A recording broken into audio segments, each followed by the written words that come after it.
जय गुरु जी। जय शुक्राना गुरु जी। गुरु जी आपका अनंतम शुक्राना। मेरे वाहे गुरु सच्चे पातशाह, आपने मेरे को इस लायक समझा कि मैं आपकी महिमा का गुणगान कर सकूं। बहुत बहुत शुक्र है मेरे मालिक, बहुत बहुत शुक्र है। इसके साथ ही बंटी अंकल और कुणाल अंकल, जिनके दिल में गुरु जी ने रहम डाला और बोला होगा कि मेरे द्वारा उनकी महिमा गाई जाए, बहुत बहुत शुक्राना, बहुत बहुत। इसके साथ ही टीम में बाकी सदस्य जो भी जितना भी सेवा कर रहे हैं, उनका भी हृदय से मैं शुक्राना करती हूँ। जय गुरु जी।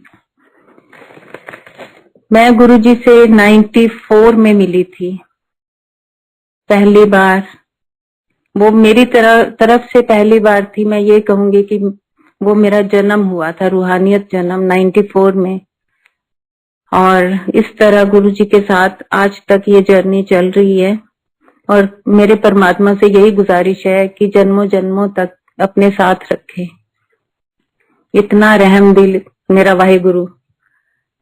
और धरती पे आके उसने हमारा हाथ पकड़ा, इससे ज्यादा लकी और कौन हो सकता है कि जब भगवान ने धरती पे जन्म लिया, धरती पे आए और हमने इंसानी रूप में इन आंखों से उनको देखा, उनको छुआ। लकी हूं। मेरे को गुमान होता है इस बात पे, सच में होता है। सब कहते हैं कि गुरुजी नई पुरानी संगत में कोई फर्क नहीं है, इसमें कोई शक नहीं है, कोई फर्क नहीं है। लेकिन जब मैं इंसान हूं ना, ये सोच के बड़ा गुमान आता है, मैंने भगवान को छुआ है, मैंने देखा है, मैंने उसके हाथ से खाना खाया है, मैंने उस वाहेगुरु के हाथ से जल प्रसाद लिया है, उस वाहेगुरु ने मेरे से बात की है, उसने मेरे बारे में बताया मुझे इस जन्म में कि क्या है, क्या होने वाला है। It's really amazing. ये मैं 94 में जब पहली बार गुरुजी को देखा, मिली, मुझे लगा वाह क्या बात है, बड़ा वीआईपी बंदा है यार ये तो। ऐसे ही लगते थे गुरुजी। अरे वो कोई आम इंसान तो थे ही नहीं। अब मैं तो उस टाइम में क्या थी, बच्चा थी। एक अगर बच्चे की समझ में सिर्फ ये देख के आ रहा है ये तो वीआईपी है, क्या नूरानी चेहरा है, क्या कपड़े पहनते हैं, महाराजा, राजन के राजा, महाराजन के महाराजा, ये तो समझ अब आती है ना। लेकिन उस टाइम भी जो भगवान का जो चमत्कारी एक चेहरा, नूरानी चेहरा, और उसका जो अस्तित्व किसी को भी मोह ले, उसमें वो शक्ति थी जो अगर हमें समझ नहीं आई वो अलग बात है, उस टाइम नहीं आई, लेकिन उसका जो एक मोहक रूप, एक चांदनी जैसा उसका चेहरा जो हम खुली आंखों से देख भी नहीं पाते थे। तो मेरे लिए तो तब यही था कि ये कोई बहुत बड़े संत हैं जिनके पास बहुत बड़े बड़े लोग आते हैं, वीआईपी, सारे वीआईपी थे गुरुजी के आसपास, जितना तब मैंने देखा। बहुत ज्यादा लोगों को मैं नहीं जानती कि और कौन आते थे, लेकिन ये गुरुजी के आसपास सब ऐसे लोग होते थे। और नेचुरली ऐसे ही हैं गुरुजी, तो मन में भी आता था बड़े वीआईपी हैं, और मन में एक इच्छा भी होती थी कि अच्छा फिर जाएं अगर छुट्टी हो स्कूल की या कॉलेज की। तो इस तरह गुरुजी को जब मैंने पहली बार देखा तब तो मेरे मन में सिर्फ इतना था, बहुत अट्रैक्टिव गुरु हैं, क्योंकि संत महात्मा एक और तरह के होते हैं। ये भगवान था, इसने तो किसी को भी मोह लेना था, तो मैं भी उनमें से एक थी। इस तरह धीरे धीरे गुरुजी के साथ मिलना हुआ, रूहानी जिंदगी स्टार्ट हुई। जिस घर में मेरी शादी हुई है, मेरे फादर इन लॉ वो पहले जाते थे गुरुजी के पास, तो मेरी एंगेजमेंट जब डिक्लेयर हुई तो गुरुजी ने उनको बोला कि मुझे तो ना उस लड़की को बुला मेरे पास। तब जलंधर में थे गुरुजी, तो मैं चंडीगढ़ पढ़ती थी, तो मेरे को कॉल आई कि आप आ जाओ जलंधर में, हमारे गुरुजी हैं, मिलना है। मैंने वहां से अपने वीकेंड देखा और मैंने कहा मैं वीकेंड पे आ सकती हूँ, तो मैं गई वहां पे, गुरुजी से मिले, गुरुजी ने जाते ही बोला, हाँ कुड़ी चंगी है। हाँ, और अच्छा, मेरे फादर इन लॉ को बोलते थे डॉक्टर, उनका नाम था डॉक्टर रविकांत शर्मा। तो डॉक्टर तेरे मुंडे ने आ वधिया कम किता है। बस कम बोलते थे पर एकदम बोल जाते थे। तो चंगी कुड़ी है, दो बार बोले चंगी कुड़ी है। हाँ, तो फिर उसके बाद बस हमने लंगर प्रसाद किया, आ गए। फिर एक बार जब गुरुजी को आप मिल लेते हो तो उसके बाद बार बार मन करता था कि एक बार फिर जाएं। तो मैं जिस पीजी में रहती थी वहां पे मेरे लैंडलेडी को मैंने एक दिन बोला, मैंने कहा आंटी ऐसे जलंधर में गुरुजी हैं, मतलब मेरे इन लॉज मानते हैं उनको, तो मैं उनसे मिली हूँ। तो वो तो बड़े चमत्कारी गुरु हैं और बड़े वीआईपी गुरु हैं, बड़े सुंदर भी हैं। वो सरदार लोग थे।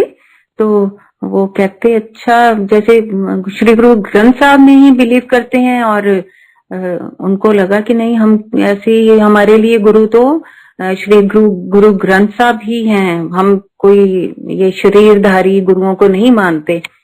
तो मैंने बोला वहां गुरबानी ही चलती है, आप एक बार चल के तो देखो। तो वो कहने लगे चलो ठीक है, तूने सैटरडे को जाना है तो हम तेरे साथ चलेंगे। मुझे थोड़ा ये भी था कि मैं, जैसे बच्चे जाते हैं बसेस पे जाते हैं, तो मुझे था चलो ये गाड़ी पे ले जाएंगे और मैं मिल लूंगी गुरुजी से, उसी सेम डे वापस आ जाऊंगी, नेक्स्ट डे मेरी क्लास होगी। और वो आंटी को अंकल को बोला होगा कि सुबह 7 बजे हमने निकलना है जलंधर के लिए, ऐसे सोनिया बोल रही है कि उनके बड़े चमत्कारी कोई गुरु हैं, जलंधर में रहते हैं। तो वो कहते तू किसकी बातों में आ गई ये बच्चे की, हर बच्चे को कोई भी गुरु ऐसा हो ऐसे ही लगता है चमत्कारी है, और तू हाँ भर दी। तो उन दोनों की आपस में इस बात पे कोई लड़ाई लुड़ी होगी। तो एनीवेज हम वो लड़ लुड़ के हम वहां से थोड़ा लेट चंडीगढ़ से स्टार्ट किया जलंधर के लिए। तो फिर भी क्योंकि उनको जाना पड़ा, क्योंकि आंटी ने मेरे से प्रॉमिस किया था, अदरवाइज मैं बस लेके ही चली जाती। तो उन्हें बोला अब ये लेट हो गई और इसको जाना है। फिर हम लोग चले वहां से, जैसे गुरुजी के पास जलंधर में पहुंचे, अभी एंटर ही कर रहे थे, गुरुजी कहते कि मैं आंटी अंकल लड़के आए हो हैं, तुझ तो सवेरे 7 बजे निकलना सी कि मैं 12 बजे आते, लड़िया ना करो। तो वो मेरे मुंह को देखें कि शायद ना, मैंने कहा मैं तो आपके साथ ही एंटर कर रही हूँ, ऐसा नहीं है, इनको सब पता होता है जो भी ये बोलते हैं। तो गुरुजी मेरा कहने का है कि हम चाहे उनको बताएं ना बताएं, ही नोज एवरीथिंग। वो अपने हर जीव जंतु कीड़ा मकोड़ा, हम तो इंसान है ना, हर जर्रे जर्रे का सब कुछ जानते हैं, सब कुछ जानते हैं। पहले क्या हुआ, क्या हो रहा है और क्या होने वाला है, 3 लोक का स्वामी है वो। बस धन्य है कि हमारे जीवन में गुरुजी आए और हमने उनको पहचाना कि वो भगवान है। सबसे बड़ी बात ये है। इसी तरह गुरुजी ने बोला कि चलो लंगर खाओ ते चलो वापस, कुड़ी दा कॉलेज है कल। फिर मुझे भी लगा कि इनको कैसे पता कि हमने आज ही वापस जाना है। उनको तो मैं समझा रही हूँ कि नहीं ये सब जानते हैं, और जब गुरुजी ने ये बोला, ऐसे ही है, हम बड़े मूर्ख इंसान हैं।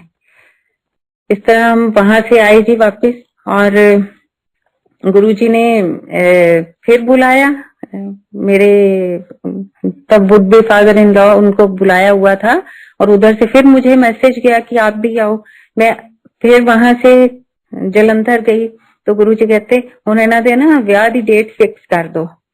तो मेरे फादर इन लॉ ने बोला कि नहीं अभी नहीं, अभी ये भी पढ़ रही है, अभी इसकी भी ग्रेजुएशन पूरी हो जाए, लड़का भी पढ़ रहा है, तो अभी 1-2 साल रुकेंगे, एज भी नहीं थी। तो गुरुजी ने बोला नहीं, 31 अगस्त दी मैं इन्हां दी फिक्स करती है और इन्हां दा ब्याह फिक्स करता है, करो तुसी। तो मेरे फादर इन लॉ वो एस्ट्रोलॉजर भी थे, उनको बहुत पैशन था कुंडलियां देखने का, ये सब करने का। जब उन्होंने वो देखा, कहते ये तो श्राद्ध है गुरुजी, गुरुजी श्राद्धां च कौन ब्याह करता है। गुरुजी कहते जे मैं डेट फिक्स करती ना, उत्थे श्राद्ध नराते सब कुछ नहीं हुंदा, बस वही है डेट, करो ब्याह। तो हमारा श्राद्धों में शादी हुई थी, क्योंकि मेरे गुरुजी ने वो फिक्स की थी डेट। वो भगवान है, वो कुछ भी कर सकते हैं, उनका किया सब मंजूर। तो इस तरह मैं फर्स्ट एंड लास्ट होंगी जिसकी शादी श्राद्धों में हुई थी। तो उसके बाद जी शादी हुई, 1 महीने बाद ही हमने एक गाड़ी ली। तो हमने बोला चलो गुरुजी के पास जाते हैं, मिल के आते हैं। हम दिल्ली से जलंधर वापस आए, तब मैं दिल्ली रहती थी। तो गुरुजी ने जाते ही कुछ नहीं बोला, हमने उनको जाते ही कहते क्यों मैनू मिलन आए हो कि आपकी गड्डी दिखाना आए हो। तो सब स्माइल आ गई मुंह पे कि आप तो जानी जानो, आपको क्या दिखाना, और आपकी दी हुई चीजें हैं, आपको ही क्या दिखानी, आपका तो शुक्राना करने आए हैं। तो बस चाय प्रसाद लिया। गुरुजी ने बोला आज तुसी नहीं जाना दिल्ली वापस। तो मेरे पापा कहने लगे कि नहीं नहीं, आज तो गुरुजी मेरे को बहुत जरूरी, रात को एक मीटिंग है, वहां जाना मेरा बहुत जरूरी है। तो गुरुजी कहते नहीं नहीं आज नहीं जाना, आज तुसी इत्थे रुको जलंधर, कल चले जाओ। तो फिर भी पापा कहते नहीं गुरुजी मैं ऐसे करता हूँ, मैं 1-2 दिन बाद दोबारा आपके पास आ जाऊंगा और आज मेरे को जाना ही जाना है। तो गुरुजी कहते चंगा, फिर महापुरुष तो 3 बार गल कहते हैं, मैं मुड़ के नहीं कहना तेनू, जाओ जाओ चलो चलो चलो चलो। ऐसे ही गुरुजी ऐसे ही करते थे। जैसे ही हम बाहर निकले तो गाड़ी के ऊपर बहुत बड़ा पेड़ था, वो गिरा हुआ था, अंधेरी आई हुई थी। तो इतना बड़ा पेड़ गाड़ी की छत के ऊपर ही पड़ा। हम जैसे ही बाहर निकले तो हमने कहा हो ये तो अभी तो गाड़ी ली है और ऊपर पेड़ भी गिर गया। और जब आके पास देखा तो गाड़ी को एक स्क्रैच भी नहीं था, नहीं तो इतनी छत के ऊपर पेड़ है तो डेंट पड़ के वो नीचे भी जा सकती थी। तो इमीडिएटली हम लोग पीछे वापस गुरुजी के पास गए। तो गुरुजी कहते कि मैं फिर जाना है आज। तो वो तो सब कुछ जानते हैं, वो क्या नहीं जानते। तो फिर माफी मांगी गुरुजी से। गुरुजी कहते कि अगर यही आप सड़क पे उतर जाते ना तो आप में से किसी ने नहीं बचना था।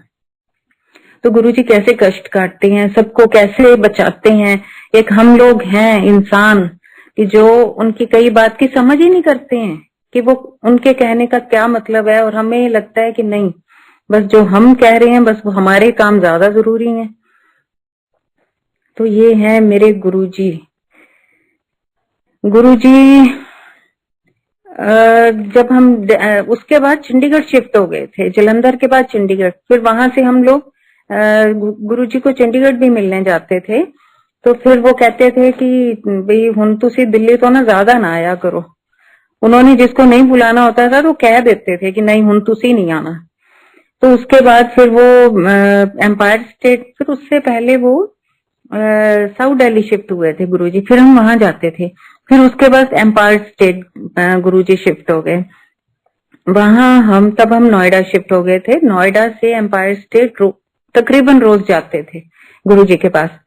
तो मेरी नई शादी हुई थी तो वहां जब जाते थे, शब्द कीर्तन चलता, सुनते, गुरुजी को निहारते। एज अ यंग गर्ल मेरा ध्यान गुरुजी की ड्रेसेस में होता था कि आज क्या पहना होगा, क्या एम्ब्रॉयडरी होगी, क्या सिल्क होगी। ज्यादा इन चीजों में ध्यान था मेरा, और आज भी होता है गुरुजी को पता है ये बात। तो जब भी जाना गुरुजी ने अच्छे से अच्छे वो पहने होते, मेरे को लगता था कहाँ से बनवाते हैं गुरुजी, इतना सुंदर डिजाइनर कौन है गुरुजी का। फिर एक दिन गुरुजी ने बोला, मैं तब जैसे ड्रेसेस और जीन्स वगैरह ही पहनती थी, मैं नहीं कुछ और पहनती थी, ट्रेडिशनल कपड़े नहीं पहनती थी ज्यादा। तो एक दिन गुरुजी वहां सत्संग में बैठ के कहते भाई सारे ना सोने सोने तैयार होके आया करो, है सच के आया करो तुसी सारे ना। अब मुझे इस चीज की जो जिस वे से मैंने लिया, मैंने तो वही अपने हिसाब से लिया है। तुहाडा खसम मैं यहाँ, अब तुसी मेरे वास्ते सजना है ते मेरे को लैन वधिया वधिया बन के आया करो। मेरे माइंड में वो बात, मैंने कहा मैं तो आती हूँ ड्रेसेस पहन के, जीन्स पहन के, दैट मीन्स कि ये वधिया तैयार होना नहीं है। और मेरे को ना बड़ा वो फील हुआ कि मैं ऐसे क्यों आती हूँ, हालांकि वहां और भी बहुत सारे लड़कियां ऐसे ही आती थी, पर मुझे लगा कि शायद गुरुजी ने मुझे बोला। अगले दिन जब हमने आना था, मैंने अपनी साड़ी सूड़ी हैवी तैयार कर ली कि मुझे तो सज के जाना है, गुरुजी ने बोला है। तो मैंने अपने सेट और हैवी साड़ी, अपना पूरा मेकअप फुल किया, और जब वहां पहुंचे एम्पायर स्टेट, मैं वो सीढ़ियां उतर के अभी खड़ी थी, तो मुझे लगा कि बाकी सारे तो नॉर्मल से हैं, मैं ही क्यों ऐसे आज। इतने में मैंने देखा गुरुजी मेरे सामने ही खड़े हैं। मैं सोच रही थी, और गुरुजी कहाँ कब प्रकट हो जाते थे हम इंसान सोच भी नहीं सकते। और कहते किवें, और हंसने लग गए। मेरे को लगा गुरुजी तो मेरा मजाक उड़ा रहे हैं, क्योंकि बाकी लोग तो नॉर्मल सारे तैयार हैं और एक मैं ही हूँ। तो इतना वो करके आ गई हूँ पार्टी में जैसे जाना होता है। तो मेरे को ना बड़ी शर्म आई, मैंने ना आंखें नीचे कर ली, और मेरे को लगा आज तो भाई बेइज्जती होगी मेरी। फिर गुरुजी ने बोला चंगी लगती है, सोनी लगती है। फिर मेरे को लगा नहीं, अब मुझे हौसला होगा कि ऐसी कोई बात नहीं है, पर मुझे फिर भी ऑकवर्ड लग रहा था कि इतने सारे लोग ऐसे आए और मैं ऐसे आई हूँ। तो उसका मतलब गुरुजी ने फिर बताया उसी दिन, और कमले हो तुसी समझते नहीं हो, मेरा मतलब है नहा धो के तैयार होके साफ कपड़े पा के आया करो। होंगे कुछ लोग, आई डोंट नो, कि हम भी शायद उनमें से एक हो सकते हैं, कि चंगे चंगे बन के आया करो। तो गुरुजी ऐसे थे, गुरुजी समझाना चाहते थे हर किसी को। अब भगवान की कही को, कथनी को हम कैसे करते हैं, कैसे लेते हैं, वो तो हमारा और है ना, कि हम कैसे ले रहे हैं उस चीज को। तब गुरुजी आए, वहां खड़े हुए थे, तो मैं ना पिलर के पास खड़ी थी। मेरे पास आके कहते एवे है, मेरी भतीजी है। मैंने कहा हाँ जी गुरुजी। तब वो वहां अक्सर आई होती थी। तो मैं चाहना कि तेरा भरा हैगा? मैं कहा हाँ जी है। आपो एदा विआह ओदे नाल ना कर दिए। मैंने कहा नहीं गुरुजी, नहीं। मेरे हालांकि मुझे कोई क्या पता था रिश्तों का, पर फिर भी मुझे लगा कि लड़की बहुत अच्छी है, उस मतलब he is not like for her. मैं कहा नहीं गुरुजी, अब कोई और देखांगे। फिर गुरुजी बड़े खुश हुए, और मेरे पेरेंट्स इन लॉ को बोलते कुड़ी देखो, ये तो कोई और होंदी। इन्होंने कहना सी हाँ जी ठीक है, कहते इन्हें सही गल की है कि नहीं गुरुजी आपा कोई होर लभांगे। अच्छा फिर ध्यान च रखी, मेरे को कहते। मेरे को शर्म आए कि मैं कैसे ध्यान में रख सकती हूँ ना, कि रिश्ता कराना और ये सब बातें। मैंने कहा हाँ जी गुरुजी, कोई अच्छा सा होगा ना मैं जरूर बताऊंगी। तो गुरुजी को ये बात अच्छी लगी होगी, तो तब इसीलिए उनको बता रहे थे, देखा इन्हें ऐ कहा मैनू। मतलब वो इतने बड़े होके भी औरों को बड़ा कर देते थे, शो करते थे कि ये देखो मैं तो कुछ नहीं कहा, इसने कहा है। हालांकि सारा जादू उसी का ही था, कि वो ही कहलवाता है, वो ही बुलवाता है, वो ही सारा कुछ करता है। आज अगर हम गुरु जी की महिमा गा रहे हैं तो इसमें मैं कुछ नहीं हूँ, ये उसी की कृपा है, ये उसी की अपरंपार महिमा को गाना कोई छोटी बात नहीं है, बहुत बड़ा दिन है। मेरे लिए तो आज दिवाली है। जिस दिन गुरु जी का सत्संग हो, जिस दिन गुरु जी का महिमा सुनने को मिले, गाने को मिले, मेरे लिए वही त्योहार है। आज भी मेरे लिए दिवाली है, क्योंकि गुरु जी की महिमा गाने का मुझे मौका मिला, जो हम गा ही नहीं पाएंगे, सारी उम्र भी लग जाए तब भी नहीं कुछ कर पाएंगे। उसने हमारे लिए हर पल हर वक्त इतना कुछ करता है, हम क्या करते हैं उसके लिए? हम तो 24 घंटे में कितने घंटे याद कर पाते हैं? नहीं कर पाते। हमारे अंदर इतना बल ही नहीं है कि हम उस खुदा को हर वक्त याद कर सकें। तो ऐसे ही साल बीत गया मेरी शादी को। तो मेरे फादर इन लॉ ना, मैंने जैसे पहले बताया कि वो उनको बड़ा शौक था कुंडलियां देखने का, उनका पैशन था, किसी की भी देख के बता देते थे। और ये नहीं कि गलत बताते थे, सही बताते थे। ये भी चलो जो नंबर हैं, भगवान ने ये सारी गणित कलाएं वॉट सारी विद्या है उसी की क्रिएट की हुई है, तो उसमें से ये भी कोई एक है जो उनको शौक था। तो वो मेरी कुंडली देख के कहते कि भाई तेरे तो बच्चा नहीं हो सकता, मतलब सबके सामने शरेआम बोलते थे भी इसके कुंडली में ही नहीं है कि बेबी होगा। तो मुझे जैसे आम ऑर्डिनरी बच्चों को, ऑर्डिनरी लड़कियों को कहाँ समझ इतनी नहीं आती, मैं सही बता रही हूँ, जो भी इस एज के बच्चे होंगे उनको नहीं आती होगी, तो चुप रहते थे। शाम को हम जब गुरुजी के पास गए तो गुरुजी ने जाते ही पहली बात ये कही, डॉक्टर आप कुंडलियां ते पत्रियां वेखनियां बंद कर दे, कुछ भी हो सकता है। तब भी मैं यही बात बताना चाह रही हूँ कि मेरे को उस टाइम भी इन बातों की समझ नहीं आई कि घर में वो ऐसा कह रहे हैं और वहां जाते ही गुरुजी ने ये बात कह दी है कि डॉक्टर आ कुंडलियां पत्रियां ते जेड़े तू नग जे पिछे पे होने ना, ये देने करने बंद कर। तो मुझे लगा शायद गुरुजी खुद इतने अंतर्यामी है, इसलिए उनको अच्छा नहीं लगता होगा कि कोई भी ये कुंडलियां पत्रियों में बिलीव नहीं करते थे। उसके कुछ टाइम बाद गुरुजी की कृपा, मैं तो कहूंगी कि मैं प्रेग्नेंट थी, लेकिन मैंने घर में किसी को, अपने specially father in law mother in law को बताया ही नहीं। मैंने कहा हाई वो तो ये कहते हैं, मैं हमारे एंसेस्ट्रल हाउस अबोहर में है, पंजाब में है ये जगह, तो मैं यहाँ आई हुई थी अपने दादा दादी के पास, मेरे हस्बैंड के दादा दादी के पास। तो उन्होंने भी बोला कि नहीं किसी को नहीं बतानी, अभी डिस्क्लोज नहीं करना इस बात को। तो गुरुजी की कृपा से मुझे बेटा हुआ, बहुत सुंदर बच्चा जो गुरुजी का बहुत भगत है। ये बहुत लंबी एक स्टोरी है कि गुरुजी ने कैसे मुझे बच्चे से ब्लेस किया, और उसी बच्चे की वजह से हमारे कई कर्म काटे और हम लोगों की 100 गलतियां जो कभी ना माफ करने वाली होंगी उनको माफ किया, क्योंकि गुरुजी तो सब फ्यूचर सब जानते हैं।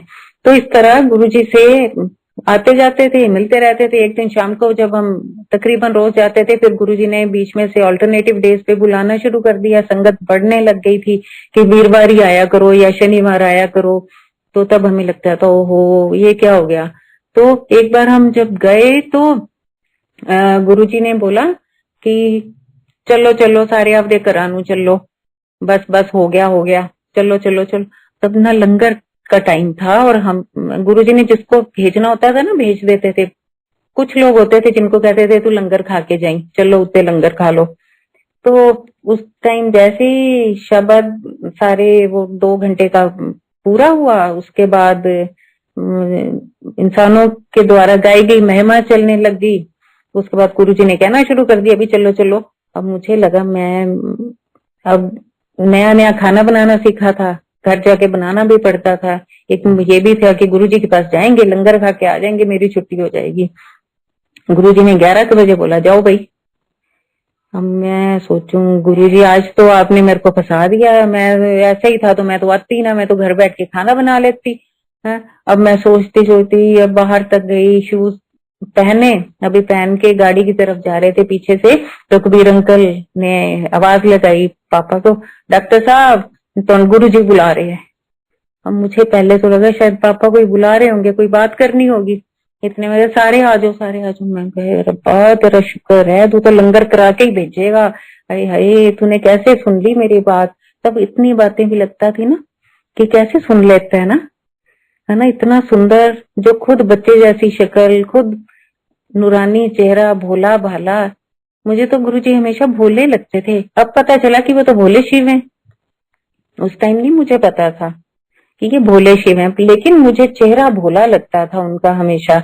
और फिर मैं जब गई तो गुरुजी हंस के कहने लगे चंगा भाई लंगर खा के ही जायो, तानू मैं तंग नहीं करता। ओ मैंने कहा हे रब्बा गुरुजी आप तो सारा कुछ ही सुनते हो। फिर हम गए, लंगर खाया, लंगर खा के फिर मैंने शुक्र किया गुरुजी शुक्र है आज तो रोटियां बनाने तो बचा लिया तुसी मैनू। ऐसे ही गुरुजी का और बहुत सारे ऐसे सत्संग है, बहुत सारे, क्या क्या गुरुजी के गुणगान करें, क्या क्या गुरुजी के बारे में मैं बताऊं। गुरुजी जलंधर में थे एक बार, मैं ये मिस कर गई एक सत्संग बीच में से, तो मैं तब शादी नहीं हुई थी और हम सारी फैमिली वैसे ही गुरुजी को मिलने गए हुए थे। तो गुरुजी मेरे को कहते इधर आ, मैंने कहा हाँ जी गुरुजी। कहते तेनू चाह बनानी आंदी है? मैं क्या गुरुजी नहीं है। चंगा फिर तू ऐ कर अद्धा दुध अद्धा पानी ते पत्ती ते खंड चंगी तरह पा के उत्तों पा दी कुट के इलायची, छोटी इलायची पाई। मैं क्या अच्छा जी गुरुजी। अब गुरुजी के लिए 1 कप बनाना था, मैंने किचन में गई, मैंने गुरुजी के लिए चाय बनाई और लाके गुरुजी को दी। गुरुजी ने सिप लिया और फिर कहते, चंगी बनाई ये चाह तो तू होने है कर, सारी संगत वास्ते बना दे। अब मैं तो पगल होगी, मैंने कहा 1 कप के लिए तो ठीक था कि आधा आधा करके, आधा कप पानी, आधा ये वो, अब सारी संगत के लिए मैं कैसे बना दूंगी चाय। मैं ना जैसे हाथ पैर से कांपने लगे, मैंने कहा मैं क्या करूं, है ना, गुरुजी सोचेंगे बड़ी बेवकूफ है, इसको चाय भी नहीं बनानी आती। फिर मैं गई, मैंने संगत जी, सारी संगत के लिए गुरुजी की कृपा से चाय बनाई और गुरुजी की ऐसी कृपा है, आज भी सत्संग होता है तो ये सेवा अपने आप ही लगती है मेरे लिए कि सोनिया चाय बनाएगी। तो मैं बहुत ब्लेस्ड फील करती हूँ कि गुरुजी ने मेरे को ये सेवा दी। कोई भी सेवा दे, कोई भी सेवा छोटी नहीं है, बस लगनी चाहिए, कहीं भी लगनी चाहिए। कोई सत्संग छोटा नहीं होता, जहां भी सत्संग हो रहा है वो जगह छोटी नहीं होती, और गुरुजी का सत्संग होना बहुत बड़ी बात है। तो गुरुजी की मेहर है, बहुत कृपा है कि मुझे ये सेवा मिलती है। आई विश कि बड़ा मंदिर तो हमारे लिए तीर्थ है, कि कभी मेरी वहां भी सेवा लगे, और गुरुजी ये मुझे इस बात के लिए ब्लेस करें कि मैं वहां भी बनाऊं संगत के लिए चाय प्रसाद, लंगर प्रसाद, कोई भी सेवा मिले वहां, गुरुजी से रिक्वेस्ट है मेरी। तो इस तरह गुरुजी ने मेरे को चाय बनानी सिखाई जो और फिर एक दिन गुरुजी बैठे वहीं पे, तो मेरे को आगे बुला लिया गुरुजी ने, इधर आई, इत्थे बैठ जा तू। मैंने पूछे थे तेरा नाम की है, मैं क्या गुरुजी मेरा नाम सोनिया है। सोनी हाँ, मैंने कहा नहीं गुरुजी सोनी हाँ नहीं है, मेरा नाम सोनिया। अच्छा सोनी हाँ, मैंने कहा गुरुजी सोनी हाँ नहीं है, नाम मेरा सोनी है। आहो कहता दिता सोनी हाँ। तो उसके बाद गुरुजी मुझे जान के ना जब भी बुलाते थे सोनी हाँ, मैं ऐसे जान के करते थे, पंगे भी लेते थे। सेंस ऑफ ह्यूमर बहुत अच्छा था गुरुजी का। और क्या बोला मैंने, उनका क्या अच्छा नहीं है, वो तो क्रिएटर है। सो गुरुजी जैसा कोई नहीं, कोई हो ही नहीं सकता। महाशिव गुरुजी बैठे, जल प्रसाद आया गुरुजी के लिए, गुरुजी ने आधा पिया और आधा मैं आगे बैठी हुई थी, मेरे को कहते तू पी ले। मेरे साथ मेरे सिस्टर इन लॉ भी बैठे हुए थे, चल इन्नू भी दे दी। तो तब कहाँ पता था कि इतनी बड़ी चीज, इतनी बड़ी चीज हमें भगवान दे रहा है, और साक्षात महाशिव अपना भोग दे रहे हैं। तो मैं बहुत लकी हूँ कि मैंने महाशिव का प्रसाद खाया है, पिया है। गुरुजी अपनी मौज में आते थे जब, तो गुरुजी सचखंड से प्रसाद भी लाते थे। संगत जी कैसे ना कहें कि हम लकी नहीं हैं, हम तो लकी हैं, बहुत लकी हैं। सचखंड का प्रसाद भी खाया हमने, वो भी महाशिव के सामने बैठ के, साथ बैठ के। उस टाइम में मैं, अभी भी वैसे तो चपाती बहुत कम खाती थी, बहुत कम। तो गुरुजी जहां बैठे होते थे अपने सिंहासन पे, तो वो देख लेते थे, वहीं से चपाती उड़ा के, इतना दूर बैठे होते थे, हमारी थाली में ही आती थी। एक चपाती खत्म हुई, मैं शुक्र करती थी कि खत्म हो गई। अब भी लास्ट टाइट होती थी, इतने में गुरुजी की एक और चपाती आ जाती थी, लगता था वो कैसे खाएं। इतने में वो मुश्किल से खत्म होती थी, गुरुजी ठा करके एक और। तो महाशिव भी ये नहीं पता था कि वो हमारे कष्ट और दुख दूर कर रहे हैं। वो सिर्फ अन्न नहीं था, वो बहुत बड़ी मेडिसिन थी जो हमारे अंदर गई उनके सामने, और हम अपनी जिंदगी को अब एक नॉर्मल लाइफ जी रहे हैं। नहीं तो पता नहीं क्या होता, कितने कष्ट उसने काटे हमारे, और कितने कष्ट वो भगवान काट रहा है। बहुत बहुत बड़ी बात है, बहुत बड़ी बात है। गुरुजी सबका इलाज करते थे, ये तो सारी दुनिया जानती है, करते थे नहीं करते हैं। गुरुजी ओटी कहते थे, जहां पे उन्होंने कड़छियां चम्मच ये रखे होते थे, और चलो भाई एदा ऑपरेशन आज करना है, चलो इनू अंदर ले चलो।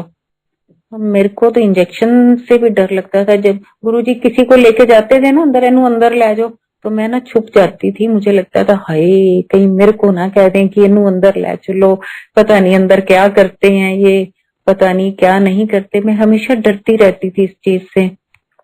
ये बात तुमको तो पता होगी कि ये डर रही है। और संगत जी, मेरे को इतनी फिजिकल प्रॉब्लम्स हैं, इतनी ज्यादा हैं। अगर मैं उस टाइम ना डरती, गुरुजी के सामने हो जाती है ना, कृपा दृष्टि है शायद, मैं इसीलिए जी भी रही हूँ। तो मुझे किडनी की सीवियर प्रॉब्लम्स हैं, 2 हैं। तो गुरुजी की कृपा है कि मैं सरवाइव कर रही हूँ। बहुत बहुत शुक्र है मेरे मालिक आपका कि आपने मेरे को जिंदगी दी। और बस बचाया हुआ है मेरे को। वो उसकी वजह यही है कि मैंने उनके हाथ से जल प्रसाद लिया हुआ है, मैंने सचखंड का प्रसाद खाया है, मैंने उनके सामने बैठ के लंगर बहुत बार खाया है, मैंने वहां चाय प्रसाद पिया है, बहुत बार पिया है। तब मैं चाय भी नहीं पीती थी, पर आती थी तो पीती थी, क्योंकि वो गुरुजी का हुक्म था प्रसाद नु ना नहीं करनी, ना नहीं करी दी हुंदी। तो उस चक्कर में हम खा जाते थे। गुरुजी ने मेरे को मिश्री का प्रसाद दिया एक बार, और ये कहा कि ये प्रसाद जब तक तू जिएगी अपने पास रखना, तेरे को कभी कुछ नहीं होगा। तो रख लिया इतना सारा मिश्री का प्रसाद। गुरुजी ने तो एक मुट्ठी दी थी, लेकिन मेरे हाथ में आते आते वो पता नहीं कितनी ज्यादा हो गई। संगत जी, वो मिश्री का प्रसाद मैंने रखा हुआ था 2008 तक मेरे पास।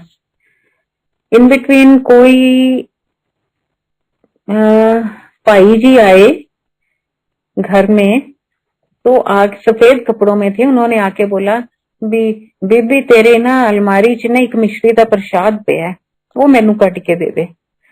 और मेरे को लगे कि इनको कैसे पता, वो तो सिर्फ मेरे को पता है कि मेरे पास गुरुजी का दिया मिश्री का प्रसाद है। मैं बहुत हैरान हुई, मैंने कहा इन्होंने कौन है जिन्होंने मेरे से ये प्रसाद मांग लिया। आज तक घर में भी किसी को नहीं पता कि इसने कहाँ रखा हुआ है, मैंने एक डिब्बे में बंद करके रखा हुआ था। मेरे को नहीं पता वो किस रूप में, जो भी वो आए, उन्होंने मेरे से वो निकलवा लिया मिश्री का प्रसाद, मैंने दे भी दिया। ये मेरी जिंदगी की सबसे बड़ी मूर्खता और फुलिशनेस। मैंने वो प्रसाद जैसे ही दे दिया उनको, उसके बाद मुझे किडनी की प्रॉब्लम हो गई। अब समझ ना आए क्या करो क्या ना करो। बच्चा मेरा बहुत छोटा उस टाइम। तो फिर मेरे को ध्यान आया बाद में कि वो प्रसाद तो मुझे गुरुजी ने कहा था कि जब तक तेरे पास रहेगा तेरे को कोई प्रॉब्लम नहीं आएगी, कभी भी प्रॉब्लम नहीं आएगी। और पता नहीं वो जो भी शैतान कह लो, जो भी कह लो, मुझे, मैं उस चीज को कोई नाम ही नहीं देना चाहती। जब से वो मेरे पास से गया, मेरे को फिजिकल प्रॉब्लम्स इतनी ज्यादा आने लग गई। 2012 में उसके बाद एक और प्रॉब्लम आ गई, ल्यूपस नेफ्राइटिस, किडनी की एक और बहुत बड़ी प्रॉब्लम है, जिसमें मुझे क्या सबको लगता था देख के कि ये तो बचेगी नहीं, बस आज का दिन काटेगी या कभी भी। पर फिर भी गुरुजी की कृपा से मैं उस चीज से भी निकल आई। और उससे निकलना, जो भी देखता है ना मेरे को उस टाइम के बाद, और अब कहते हैं कि अच्छा तू सरवाइव कर रही है, कैसे कर रही है, ऐसी कौन सी शक्ति है तेरे पीछे।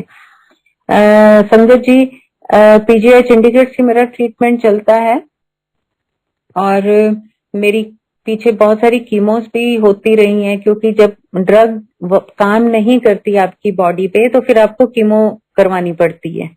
तो मेरे होती थी, क्योंकि मेरी किडनीज में इतनी ज्यादा प्रॉब्लम थी कि डॉक्टर्स के पास कोई और चारा नहीं था। फिर उसके बाद मैं उस पेन से निकलती गई धीरे धीरे। गुरुजी ने मुझे निकाला, और पीजीआई के डॉक्टर्स की मीटिंग चल रही थी, 27-28 डॉक्टर कोई बाहर से भी आए हुए थे। तो उन्होंने हमें कॉल किया कि हमारे पास एक ऐसा पेशेंट है जो जिसकी किडनी में ऐसी 2 प्रॉब्लम्स हैं, पर वो पेशेंट लगता नहीं है, पर उसका पता नहीं डाइट प्लान ऐसा है, पता नहीं उसको मेडिसिन तो वही है जो ऑल ओवर वर्ल्ड ल्यूपस की चलती है, और इतने हेवी स्टीरॉइड्स हैं, कीमोज हैं, तो आधे से ज्यादा तो शक्ल ही बदल जाती है इतनी हेवी मेडिसिन पे जब आप होते हो, जो लाइफ सेविंग ड्रग पे हो। तो कि वो उसने पता नहीं मेडिटेट करती, कुछ तो ऐसी पावर है जो उसको बचाए हुए है और उसका लगता ही नहीं है कि वो पेशेंट है। तो तब हम वहां गए, डॉक्टर्स के कॉन्फ्रेंस हॉल में एंटर किए, उन्होंने बुलाया हुआ था। तो मैं जब एंटर की तो मेरे को डॉक्टर्स कहते पेशेंट को अंदर ले आओ। मैंने उनको बोला मैं ही पेशेंट हूँ। तो वो सब लोग इतने हैरान हुए। गुरुजी की ग्रेस है, गुरुजी हमेशा साथ रहना, हमेशा। तो वो देख के हैरान थे कि ये पेशेंट है। मुझे बहुत सारे लोग कहते हैं कोई तो ऐसी शक्ति है तेरे साथ जो तू एक नॉर्मल लाइफ लीड कर रही है लेकिन इतनी बड़ी प्रॉब्लम्स हैं तेरे को। तो मैं सबको कहना चाहूंगी ये मेरे गुरुजी हैं जो हर वक्त मेरे साथ हैं। मैं फिर कहती हूँ मैं बहुत ब्लेस्ड हूँ, बहुत ब्लेस्ड हूँ। संगत जी, ये सब तो गुरुजी की महिमा, ये सब गुरुजी की ब्लेसिंग्स। लेकिन मैंने अपने कर्म नहीं बताए ना कि हमने क्या किए हैं। इतना भगवान जो हमारे साथ हमेशा से रहा, उसकी ब्लेसिंग हमारे कर्मों के बावजूद भी वो हमारे साथ रहा। मेरे फादर इन लॉ, ये 2001 की बात है। गुरुजी ने उनको बोला कि डॉक्टर तू मेरे नाल रहेगा, तू घर नहीं जाना। तो पापा बोलते ठीक है गुरुजी मैं आपके साथ रहूंगा। तो कहते हैं कि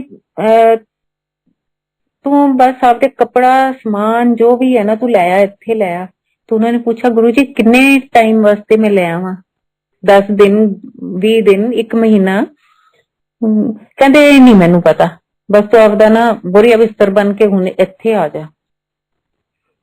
तो घर आए, तब हम दिल्ली रहते थे। तो कहते भी एवं मैनू तो गुरुजी ने कहा कि तुसी मेरे नाल रहो।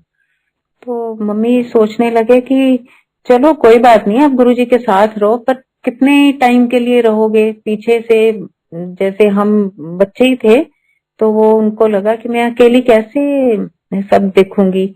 तो वो कहते मुझे नहीं पता, मुझे बस गुरुजी ने इतना बोला है कि तू आ जा बस अपना सामान लेके। तो संगत जी वो गुरुजी के साथ साल 1.5 साल के करीब बिल्कुल साथ ही रहे थे। एक ही रूम में, गुरुजी अपने रूम में रखते थे उनको। और उनको गुरुजी ने बाबा नानक और शिव भगवान के दर्शन भी करवाए। मतलब मैं सोचती हूँ कितने ब्लेस्ड होंगे जो एक महाशिव अपने भक्त को शरेआम इतने बड़े बड़े दर्शन करवा रहे हैं। कितना अच्छे कर्म किए होंगे उन्होंने, अच्छे कर्मों की बात कर रहे हैं। तो उन्होंने आके भी बताया, कहते ऐसे गुरुजी ने तो मेरे को दर्शन कराए हैं। और आपको एक बात बता दें, जब इतनी ब्लेसिंग्स होती है ना, हम इंसान है ना, हमारा दिमाग भी बड़ी जल्दी खराब होता है। जो अहंकार हमारे अंदर आता है ना, वो सोच से भी परे है। भगवान तो हमें देता ही देते हैं और हम इतना लेके इतने अहंकार में डूब जाते हैं ना, फिर उसका भुगतान भी करना पड़ता है। ये एक मैसेज है सबके लिए कि वो जब देता है ना तो डाउन टू अर्थ रहना चाहिए उसको। जब उसका हमेशा शुक्राना करते रहो, हे भगवान तूने मुझे दिया और मुझे भी आगे देने वाला बना दे। हे भगवान मेरे अंदर रहम भर दे, तरस भर दे, मैं किसी का दुख ना देख सकूं, मेरे को ऐसा बना। लेकिन नहीं जी, भगवान जब आपको देता है तो छप्पड़ फाड़ के देता है, आपको समेटना ही नहीं आता। हम इंसान है, हमें नहीं समेटना आता। हम कह देंगे नहीं नहीं ले मैं तो बहुत अच्छा हूँ, मैं तो बहुत डाउन टू अर्थ हूँ, मैं तो किसी पे भी रहम तरस ये सब करता हूँ। पर नहीं संगत जी, हम इंसान ना बहुत ढीठ चीज है। तो ऐसे ही जी गुरुजी ने बहुत कृपा की हुई थी, बहुत रहम हमारे पे, हम बहुत ब्लेसिंग्स बरसाई। क्या हुआ, किसी बात पे गुरुजी ने सेवादार जी को बोला होगा कि डॉक्टर को हुन ना वो आपदे घर चला जाए। तो पापा गुरुजी के पास गए और उन्होंने बोला, गुरुजी एने महीने तो मैं तुहानू कहना कि गुरुजी मैनू इजाजत दे दो, छुट्टी दे दो, मैं घर चला जाए एक बार। हाँ, और तुसी मैनू उदों नहीं कहा कि हाँ डॉक्टर तू जा। अज तुसी मैनू आप कह देंदे कि हुण डॉक्टर तू जा, तुसी मैनू एक सेवादार तो कवाता। वो घमंड आ गया था, और कोई बात नहीं, कि हमें लगने लग गया था भगवान हमने खरीद लिया है ना। जैसे हम किसी भी चीज को, जैसे इंसानों के साथ हो जाता है, तो हम फिर आप से तू करके बात करनी शुरू कर देते हैं, हम लिबर्टी लेनी शुरू कर देते हैं। ये नहीं पता वो भगवान था महाशिव, और उनको जाके कहते, आपने खुद क्यों नहीं कहा कि गुरुजी हंसने लग गए, कुछ नहीं बोले। जैसे अपन किसी दोस्त के साथ नहीं गुस्सा करते हैं, बोलते हैं, ऐसे वो बोलने लग गए। मैं इसलिए नहीं कि हाँ वो इस दुनिया में मेरे फादर हैं, पर हैं तो इंसान ना। मैं सबको ये बातें बताना चाहती हूँ कि घमंड और ऐसी चीजें नहीं करनी। भगवान ये दाता है, ये हमें बहुत देता है, लेकिन हम इसको सब कुछ पा लेने के बाद हमने घमंड नहीं करना, हमने किसी भी चीज को लाइटली नहीं लेना। गुरु जी कहते थे ना, एवं ना मन्ने हो, एवं ना समझ लो कि एवं ही है चीज, ये कुछ भी एवं नहीं है, ये बहुत बड़ी कृपा है। और अगर वो हमें देता है ना, तो हमें शुक्राना के अलावा और सिर झुकाने के अलावा कुछ नहीं करना है। ये कह के वो जी गुस्सा होके गुरु जी से वापिस आ गए, और घर आके भी की है एवं गुरु जी ने मैनू आप नहीं कहा, मैनू किसी और तो को आता, इन्नी देर दा मैं रह रहा सी गुरु जी नाल, मैनू कह सकते सी। तो सबने बोला कि आप इतना गुस्सा क्यों कर रहे हो, वो उनकी मौज है, ये उनकी मर्जी है, एवं किवें, है ना। वो उनका भी कसूर नहीं है, वो गुरु जी ने कर्म कटवाने होंगे ना उनके, उनको गुस्सा दिलवा के। ये हम ये भी नहीं कहते कि ये उनका कसूर है, ये हमारे भगवान ने सर्कमस्टेंसेस ऐसे बना देते हैं कि बस हमारी बुद्धि उलट जाती है। उसके बाद जी गुरु जी ने क्या किया, हमारे सारी फैमिली के ब्रेन वॉश कर दिए कि गुरु जी हैं कौन। ये अनबिलीवेबल बात है संगत जी, कि एक हम किसी इंसान को 10 दिन भी रह के मिले हो ना, तो सारी जिंदगी नहीं भूलते कि ये कौन है। और आप ये देखो, गुरु जी ने हमारी ऐसे पर्दे डाल दिए दिमाग के अंदर कि सबको भूल ही गया कि गुरु जी कौन है। और हमें ये सजा उन्होंने 14 साल दी, 13 साल कुछ महीने हमने ये सजा काटी, और इसके दौरान क्या क्या नहीं हुआ।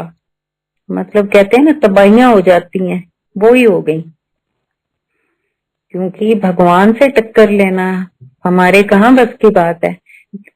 और ऊपर से ये भूल जाना कि गुरु जी का सामने कोई स्वरूप ना होना, कोई गुरु जी का संगत का ना मिलना, ऐसे पॉसिबल है। आज हम कहीं भी जाते हैं, हमें कहीं ना कहीं गुरु जी की गाड़ी दिख जाती है, जय गुरु जी लिखा होता है, ब्लेसिंग्स ऑलवेज लिखा होता है, कहीं ना कहीं सत्संग चल रहे हैं, बहुत जगह बहुत कुछ हो रहा है। 2002 से लेके 3 से लेके 2014 तक हमें गुरु जी का कोई स्वरूप नहीं दिखा, हमें कोई गुरु जी की बात नहीं सुनी, हमने कोई हम भूल ही गए कि गुरु जी। और 2013 में मेरे फादर इन लॉ की डेथ हो गई थी, वो उनकी बहुत बुरी तरह से डेथ हुई थी, कैंसर हो गया था उनको। और जाते जाते उन्होंने एक ही बात बोली थी, मेरे से जिंदगी में बहुत बड़ी एक गलती हुई है। वो सब जानते हैं, हम भी जानते हैं क्या है, पर हम हमेशा गुरु जी को कहते हैं, गुरु जी उनको माफ कर दो, आप तो भगवान हो ना, थे तो आपके ही बच्चे, आपका बच्चा था तभी आपने उनको अपने पास रखा था। तो मेरी हाथ जोड़ के सबसे एक ही रिक्वेस्ट है कि वो भगवान है, वो महाशिव है, कभी भी वो देता बहुत है। हम गलती से भी किसी इंसान को भी ऐसी ठेस ना पहुंचाएं कि उसका दिल दुखे, क्योंकि हर दिल के अंदर वो बस रहा है। ये मेरे मालिक सबका भला कर देना, सबको माफ कर देना, जैसे आपने हमें माफ किया ना, ऐसे सारी दुनिया को माफ करना। गलतियां सबसे होती हैं, हम सब आपके बच्चे हैं। 2014 की बात है, मेरा बेटा दिल्ली गया हुआ था, वहां भी हमारा एक घर है, तो वहां मेरे मदर इन लॉ रहते हैं। तो ये अपनी दादी पास गया तो उन्होंने बोला चल आपका ना बड़े मंदिर चलते हैं। जब बड़ा मंदिर अंडर कंस्ट्रक्शन था तब हम वहीं थे, तो मेरे फादर इन लॉ वहां जाया करते थे।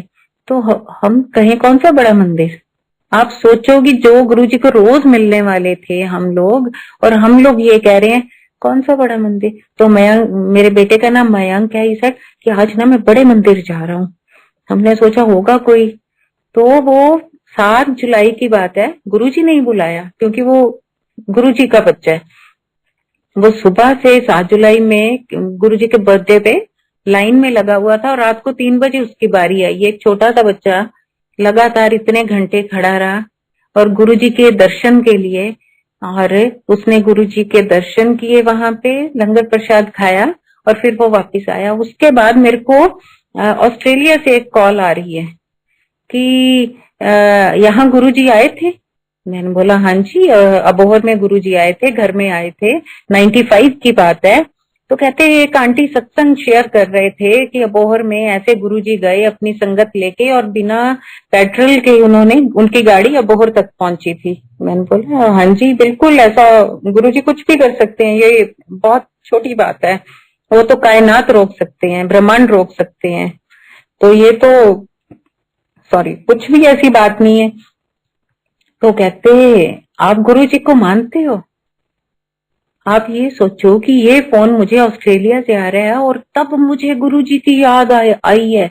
मेरा दिमाग खुला, मैंने कहा ओ गुरुजी घर में हम कितने बेवकूफ हैं कि एक भगवान को हम भूल के बैठे हैं। वो हम नहीं भूल के बैठे थे, वो उसने हमें सजाएं दी, उसने हमारी आंखों पे, हमारी बुद्धि पे पर्दे डाल दिए कि हम याद ही ना करें और जितने कष्ट हैं वो भोगें। फिर मैं ये सोचती हूँ कि वो हमारे कर्म है जो उस वाहेगुरु ने ऐसे कटवाने थे, अगर हम उसको याद करते तो वो वैसे ही कट जाने थे। पता नहीं कितने ही माड़े कर्म होंगे जो उसने हमारी पहले बुद्धि पे पर्दे डाले फिर कटवाए। अगर नहीं पर्दे डले होते तो जय गुरु जी बोलते ही सारे दुख दूर हो जाने थे। भगवान चालाक भी बहुत है, मैं आप सबको बताऊं, बहुत चालाक है। तो तब उसने हमें भुला, हमारे दिमाग से अपने आप को निकाल लिया था और तब हम दुनियावी चीजों में, दुखों में, कष्टों में ऐसे घिरे, ऐसे कर्म का, मैं तो अब ये कहती हूँ ऐसे कर्म काटे कि बस पता नहीं कई जन्मों के ही काट लिए। उसके बाद गुरुजी घर आए, दोबारा फिर आए। मैं तो उस दिन को, उस टाइम का शुक्राना करती हूँ, मेरे भगवान का करती हूँ कि उसने हमें माफ किया, क्योंकि बच्चा वहां गया, उसकी वजह से हमें सबको माफी मिली और दोबारा से उसने हमारी जिंदगी को फिर वैसा बना दिया। क्योंकि उस वो है तो सब कुछ है। ये दुख सुख ये नहीं सोचना कि गुरुजी हैं तो हमें कोई दुख नहीं आएगा, ऐसा कुछ नहीं है। हाँ आते हैं लेकिन हमें पता ही नहीं चलते। दुख और सुख तो वही है ना जो महसूस किए जाएं। जब वो चीज महसूस ही नहीं हो रही है कि दुख, तो फिर क्या है? तो वो उससे सुंदर नजारा तो कुछ हो ही नहीं सकता। गुरु के बिना तो कुछ है ही नहीं। मैं सोचती हूँ जब इतने साल गुरुजी आपने ऐसा किया हुआ था तो हम जी कैसे रहे थे? कैसे जी सकते हैं आपके बिना? हम तो किसी पल में भी नहीं आपको भुला सकते। ये उसकी, सिर्फ उसकी महिमा है, ये उसी का सारा वो किया है, रचा हुआ हर चीज। घर पहुंचते थे गुरुजी से मिलके तो गुरुजी की खुशबू हमेशा साथ रहती थी, हर वक्त हम ढूंढते फिरते थे। घर एम्पायर स्टेट से घर जाते थे तो हमारे घर में खुशबू होती थी गुरुजी की, तो हम देखते थे हाय गुरुजी साथ आए हैं तो कहाँ बैठे हैं, देखें तो सही ये कहाँ बैठे हैं हमारे गुरुजी। तो गुरुजी तो ऐसे ही हैं। पता नहीं सबके साथ ऐसा होता है नहीं होता, लेकिन मैंने तो ये सारा जो एक्सपीरियंस किया है, गुरुजी जब चोले में थे तब भी, और जब अब चोले में नहीं है लेकिन फिर भी वो साथ हैं, फिर भी वो सब कुछ कर रहे हैं, उससे ज्यादा कर रहे हैं जितना दुनिया को तार रहे हैं। देखो अब घर घर सत्संग चलते हैं, घर घर गुरबानी चलती है, कितना कुछ होता है। मेरी भाभी है कनाडा से आई हुई थी, लास्ट जनवरी की बात है। तब हम सब लोग ना बैठे हुए, बहुत ठंड थी, तो हंस रहे थे, कहते आप सारा दिन सारे जने गुरुजी करते हो, हैं आपको कोई और काम नहीं है? तो मैंने बोला इससे बड़ा काम तो कोई और हो ही नहीं सकता। अगर यही काम सबको मिल जाए तो दुनिया धरती पे ही स्वर्ग बना देगी। है तो वो ना हंसने लगी, मुझे लगा जैसे वो हमारा मजाक उड़ा रही है। मेरे को कभी मेरा तो अब फर्क ही नहीं पड़ता, मुझे मैं किसी कोई ऐसा हो तो मैं शायद गुरु जी का मेरे को लगता है मैं नाम नहीं लूंगी, हाय मेरे गुरु को कोई ऐसा ना कह दे, मेरा अंदर से दिल खुब जाता है। अब मैंने कहा क्या हुआ, आप ऐसे मत कहो, ये महाशिव है, ये भगवान है। कहते अच्छा महाशिव है? मैंने बोला हाँ ये महाशिव है।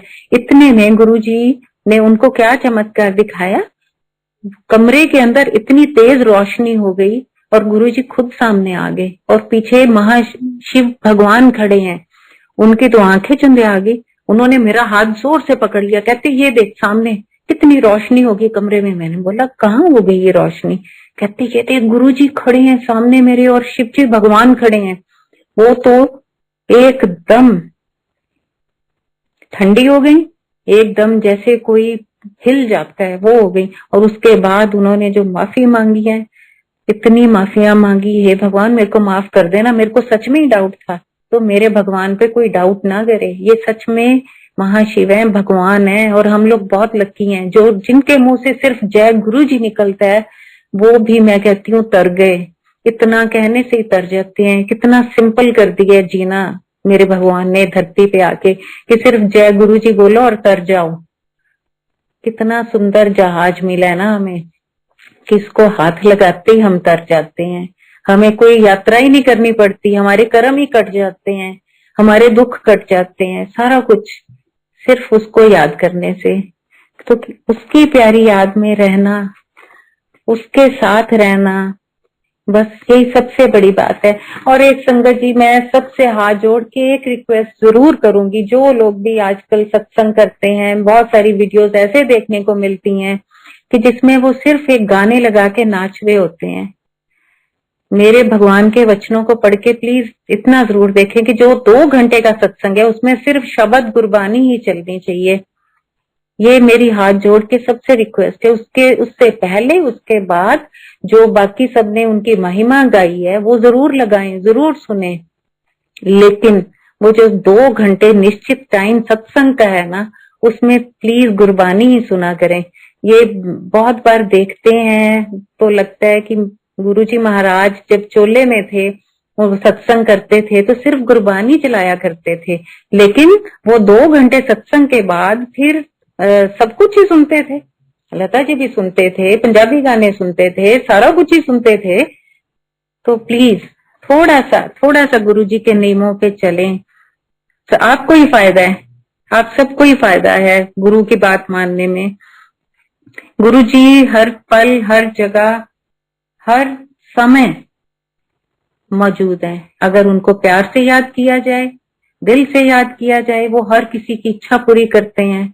वो तो इच्छा पूर्ण करने के लिए आया है, हाँ, सिर्फ मन से प्यार से। वो तो भोला है, इतना भोला है, उससे कुछ भी मांग लो वो ही देने को तैयार हो जाता है। मैं कई बार कहती हूँ गुरु जी आप कितने भोले हो ना, आपसे सब लोग ये भी दे दो वो भी दे दो, सारा दिन मांगते हो और आप सारा दिन देते हो, थकते नहीं हो है। मैं उनको अपने बच्चे की तरह भी प्यार करती हूँ, मैं उनको प्यार करके कहती हूँ आज तो मेरा बच्चा थक गया होगा, कितने जनों के दुख दूर किए है ना। तो गुरु जी को सिर्फ प्यार करो, ऐसा भगवान धरती पे बार बार नहीं आता, कल्याण कर गया, वो धरती को स्वर्ग बनाने आया था। अब तो वो कन कन में है, तब वो चोले में था। गुरुजी कहते होते थे संग तो मैं हड्ड मांस दा नहीं बनया, अरे मैं कोई जिस्म लेके नहीं आया ना, मैं अपनी मर्जी नाल आना ते मैं अपनी मर्जी नाल ही चला जाना, मैनू कोई लोड़ नहीं है इत्थे दुनिया च आन लई, जिस्म दी लोड़ नहीं है। तो मेरे को तब लगता था सच में इनका जिस्म मांस और हड्डियां नहीं है इनके जिस्म में, एक क्यूरियोसिटी से। एक तब की बात मैं बता रही हूँ, तब मैं बहुत अनजान थी इन सब चीजों से। मैं हमेशा मैं इस चीज को मानती हूँ अपनी गलतियों को, तो जब मत्था टेकने के लिए आगे जाते थे तो मेरी कोशिश होती थी कि मैं गुरुजी के पैर पकड़ लूं। वो इसलिए नहीं, वो अंदर ये था कि मैं देखना चाहती हूँ कि इसमें हड्डियां और मांस सच में ही नहीं है। तो जो हम सोचते हैं वो तो पढ़ लेते थे पहले ही, ये कि ये इंसान, इसके मन में क्या चल रहा है, वो तो जान ही जानते। तो मैं हाथ मत्था टेका, मैंने हाथ लंबे करके गुरुजी के पैर पकड़ लिए, मुट्ठी में बंद कर ली। मेरी तो मुट्ठियां बंद हो गई और गुरुजी के पैर आ गए उसमें। वो तो जैसे कॉटन होती है सॉफ्ट, अंदर दब गई। मैं हैरान हो गई और मैं डर भी गई। मैंने कहा ये मैंने क्या किया। और तब गुरुजी मेरे को देख के हंसने लगे। वो मेरा जवाब था कि मैं हड्डियां दा तो नहीं बनया, मैं मांस दा तो नहीं बनया तुहाडे तरह, है ना, मैं तो रब हाँ। वो तो रब थे, रब है। तो ऐसी इच्छाएं जब हमारे मन में आती हैं कि हम इनके साथ ऐसा करके देखें, वो करवा भी लेते हैं, क्योंकि वो चाहते हैं कि तुम देखो मैं कौन हूं। तो मेरा मालिक, बहुत बहुत शुक्राना मेरे मालिक आपका। आपने मुझे इस मैंने शारीरिक जन्म लिया और आप शारीरिक रूप में जब इस धरती पे आए, मैंने आपको इन आंखों से देखा, मैंने आपको छुआ, मैंने आपके हाथ का दिया प्रसाद खाया। बहुत बहुत शुक्राना। पता नहीं कितने जन्म लगेंगे शुक्राना करने में, हम नहीं जानते। पर ये जरूर है कि फिर मैं कहूंगी कि जिन्होंने गुरुजी को चोले में देखा है, yes they are lucky. Yes, इंसानी रूप लेके भगवान के दर्शन करना, कुछ तो अच्छे कर्म किए ही होंगे ना भगवान जी। मैं कहती हूँ क्यों गुरुजी, हमने कुछ तो अच्छे कर्म किए होंगे। हमने आपको देखा, आपके साथ रहे गुरुजी, कितनी बार मिले गुरुजी, है ना। पर हाँ, ये बात जरूर है कि हम इस चीज से अनजान थे कि भगवान धरती पे आए हैं। नई संगत इस बात में बहुत लकी है कि उन्होंने भगवान के रूप में ही गुरुजी को पाया है। आप सब लोग ब्लेस्ड हो, इसमें कोई शक नहीं है। हम सारे ब्लेस्ड हैं क्योंकि हम जय गुरु जी बोलते हैं। ये सबसे बड़ा मंत्र है, जय गुरु जी।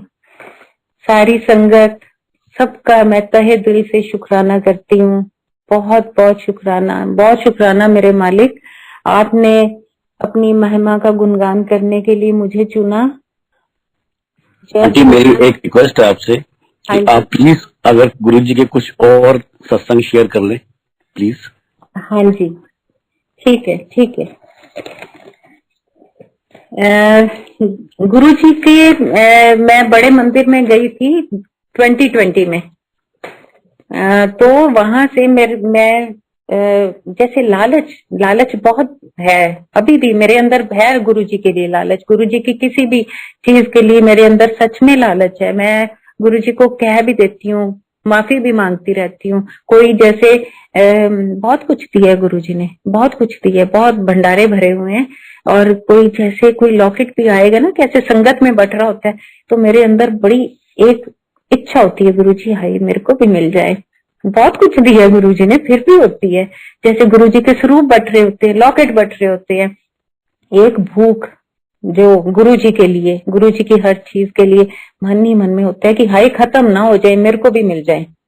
तो वही चीज तब जब गुरु जी चोले में थे, गुरु जी प्रसाद खुद बांटते थे उस टाइम।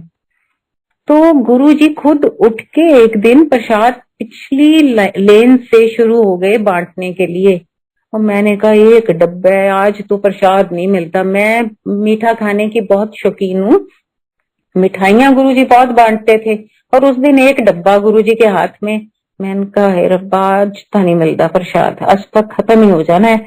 और पीछे इन्ने संगत बैठी है, मेरे तक तो नहीं आता। अभी मेरे मन में ये विचार ही था तो गुरु जी तो मेरे आगे खड़े, हाथ मैंने हाथ किया, गुरु जी ने इतना सारा प्रसाद दे दिया। उन्होंने कहा ले तू भुखी है कि तू ये ना सोच कि खत्म हो जाएगा। और गुरु जी एक डब्बे में 300-300 लोगों को प्रसाद भर भर के मुट्ठियां देते थे। और वही चीज आज भी है। अब बड़े मंदिर गई 2020 में, मैं वहां से गुरु जी की चरण धूल इकट्ठी की। संगत, गुरु जी की संगत भी उतनी प्यारी है मेरे लिए जितने गुरु जी प्यारे हैं।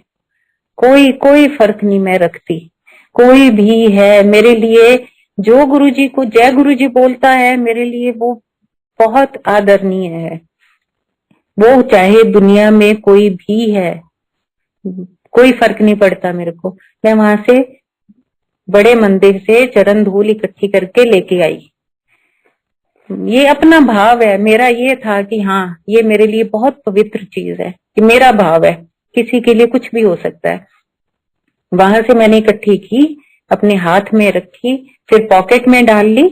और वहां से जब मैं पंजाब वापिस आई अबोहर, तो लॉकडाउन हो गया था, तब कोरोना का शुरू हो गया था। तो लॉकडाउन हुआ, स्कूल हमारा एक्चुअली स्कूल है। 1995 में जब गुरुजी अबोहर आए थे तो उसकी कैसेट हमने 7 कैसेट्स है, तो उसमें एक रिलीज की है अभी तक। ठीक है, ये भी आपको मैं अभी शेयर करती हूँ।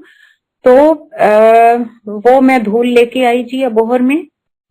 अब स्कूल बंद है, कोई स्टाफ नहीं आ रहा, जो काम करते हैं स्टाफ वो नहीं आ रहा, बड़ा मुश्किल हो गया। तो मैंने एक दिन अपने बेटे को बोला, मैंने कहा देख मैं ना वहां से बड़े मंदिर से चरण धूल लाई हूँ, तो आपा ऐसे करते हैं, आधी एक कटोरी में मैंने बच्चे को दी, आधी मैंने ली।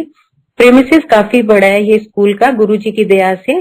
तो हमने बोला हम जितने भी लॉन है ना यहाँ पे, सब में हर प्लांट के अंदर ये एक एक चुटकी सारी धूल डाल देते हैं, ताकि ये भी बड़े मंदिर की तरह हो जाए। मेरा भाव है ये। इससे अगर किसी को कुछ लगे, कुछ और ना समझे, लेकिन मेरा भाव है कि हर चीज बड़े मंदिर जैसी पवित्र और अच्छी हो जाए। यहाँ भी उतनी संगत आए, यहाँ भी सत्संग हो, बहुत बड़े बड़े सत्संग हो, सारी दुनिया ही गुरुजी जय गुरुजी बोले। मैंने इस भाव से हर प्लांट के अंदर एक एक चुटकी धूल डालनी शुरू कर दी। और जो कटोरी मेरे बेटे के हाथ में थी, उसमें से इतनी खुशबू उड़ने लग गई कि हम हैरान हो गए। मेरे को लगे ये खुशबू इतनी, कहता मम्मा मेरी कटोरी में देखो कितनी खुशबू आ रही है। सच में इट वॉज वंडरफुल। और वो मैंने बोला बेटे इसको ना मैं आपको एक एयर टाइट डब्बी देती हूँ, उसके अंदर रखो, ये तो गुरुजी हैं, ये तो बहुत बड़ी ब्लेसिंग्स हैं। और संगत जी इस साल को अब 2 साल हो जाएंगे, और वो आज भी डिब्बी खोलो या ना खोलो, वहां से आप निकलोगे बिना, गुरुजी अपनी प्रेजेंस शो करते हैं। गुरुजी इतनी ब्लेसिंग्स देते हैं, इतनी माफियां देते हैं हमें कि हम लोग तो सोच भी नहीं सकते हम क्या कर्म करते हैं, और फिर भी वो इतना बड़ा माफी देने वाला, कितना जिगर है उसका, कितना बड़ा है ना। अगर हम अपने मालिक के धूल के समान भी हो जाए ना तो तर जाएंगे। मैं सच्ची बता रही हूँ, हम बहुत ऐसे कर्म करते हैं, फिर भी वो हंस के माफ कर देते हैं हमें। तो 1995 में गुरुजी जब यहाँ आए थे, तो जलंधर से गुरुजी का काफिला, उन्होंने सुबह सुबह सबको बोला कि चलो आज अबोहर जाना है। तो उसमें से एक मेरे को अंकल का नाम नहीं याद आ रहा, लुधियाना के थे, शायद सुखी आंटी के फादर थे शायद, मुझे आई एम नॉट श्योर।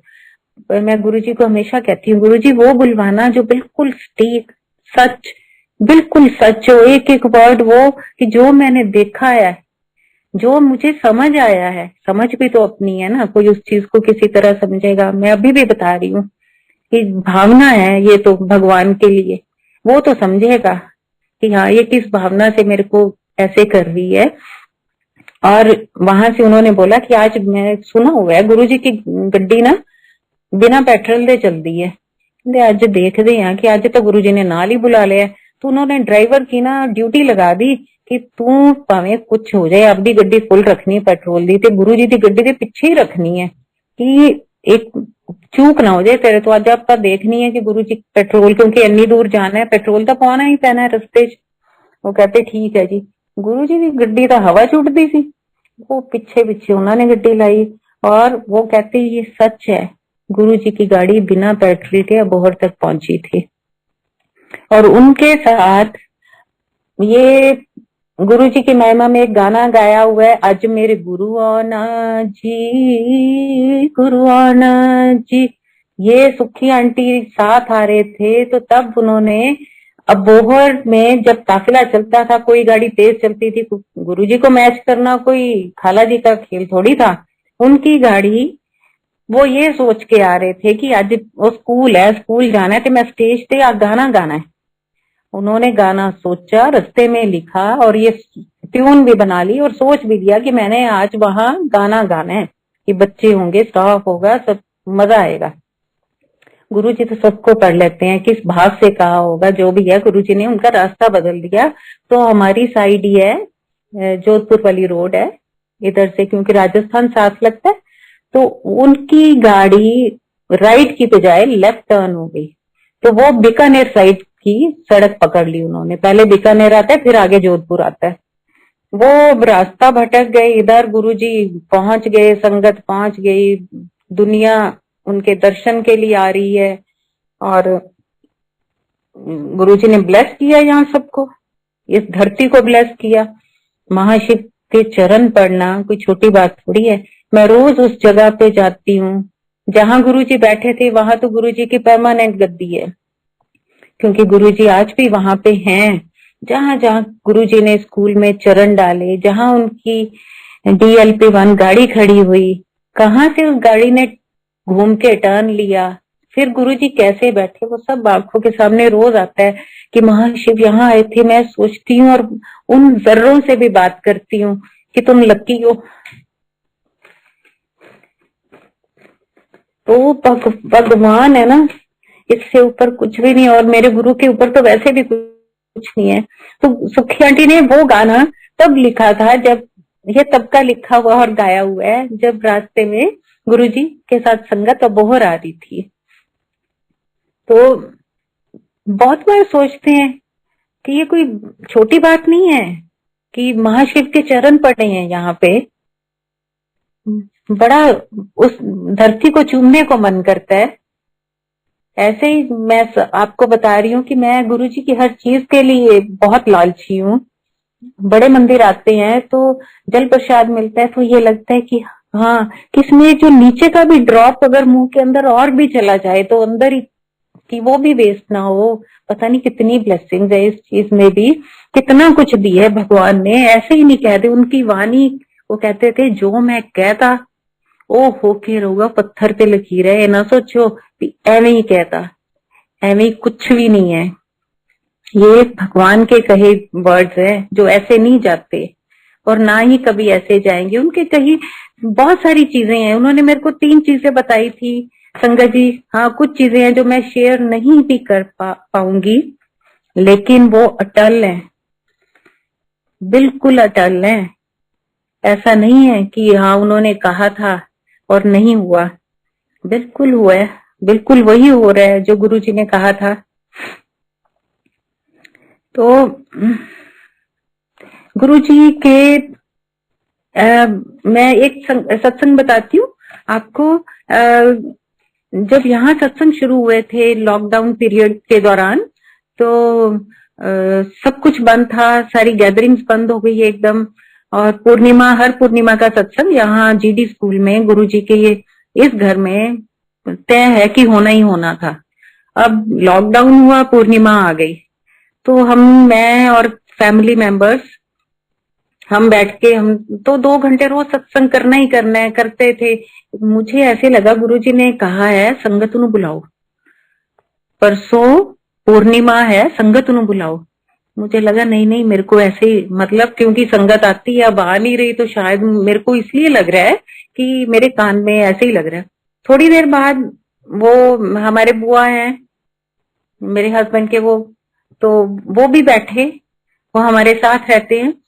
तो मेरे को कहते तूने आवाज सुनी है कि गुरुजी कह रहे हैं संगत नु बुलाओ। मैंने कहा यही एग्जैक्टली वर्ड्स मेरे को अभी सुने हैं कि संगत नु बुलाओ। तो कहते मेरे को सुने हैं, 2 बार सुने हैं। तो कहते नहीं, मेरे को तो बुलानी है, कोविड ऐसी की तैसी, जो मर्जी हो हम तो सत्संग करेंगे क्योंकि गुरुजी का हुक्म हुआ है। तो संगत जी, हमने इतना डर था उस टाइम में, जो फर्स्ट फेज था कोविड का, कितना दहशत थी, कितना स्ट्रिक्ट रूल्स थे, कोई इकट्ठा नहीं हो सकता था। हमने तो ग्रुप में डाल दिया कि सत्संग रखा है पूर्णिमा का, जो आना चाहे आए।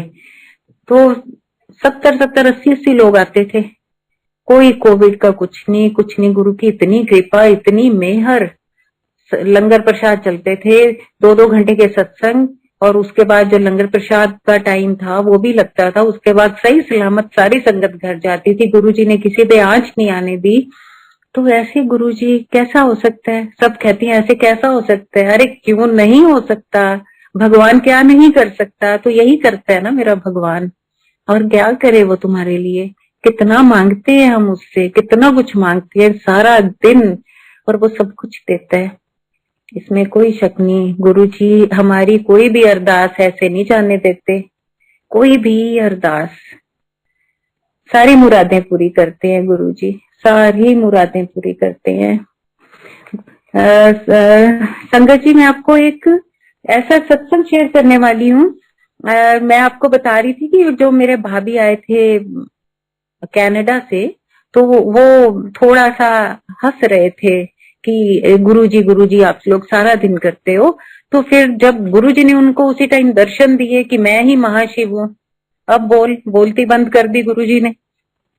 उसके बाद उनको हो गया कि अब जो भी है मेरे को बड़े मंदिर में मत्था टेक के ही फ्लाइट लेनी है। उनकी तकरीबन 5-6 दिन के बाद फ्लाइट थी वैनकूवर की। तो अब वो कहते कि मेरे को तू जाएगी मेरे साथ बड़े मंदिर? मैंने कहा हाँ मैं चल पड़ूंगी।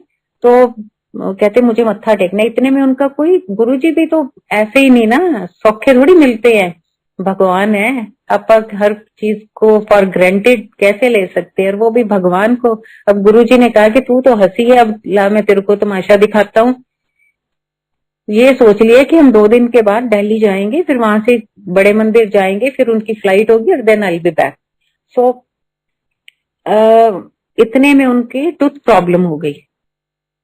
अब वो आई हुई थी वो, तो वो कहते अब मेरा तो टूथ का हो गया, मैं कैसे करूं? मैंने बोला आप ट्रीटमेंट लो, ट्रीटमेंट लेके जाओ, ऐसे रास्ते में कोई प्रॉब्लम। इतने में जी उनके टूथ को डॉक्टर ने बोला 4-5 दिन लगेंगे। तो शीशट की अब मैं बड़े मंदिर कैसे जाऊंगी? मैंने कहा ये उसकी मर्जी है, किसको बुलाना है किसको नहीं, ये सब तय है, निश्चित है। ये हमारे कहने से या हमारे सोचने या मैं करना है, ये मैं जहां जहां आएगी वहां कुछ नहीं चलता।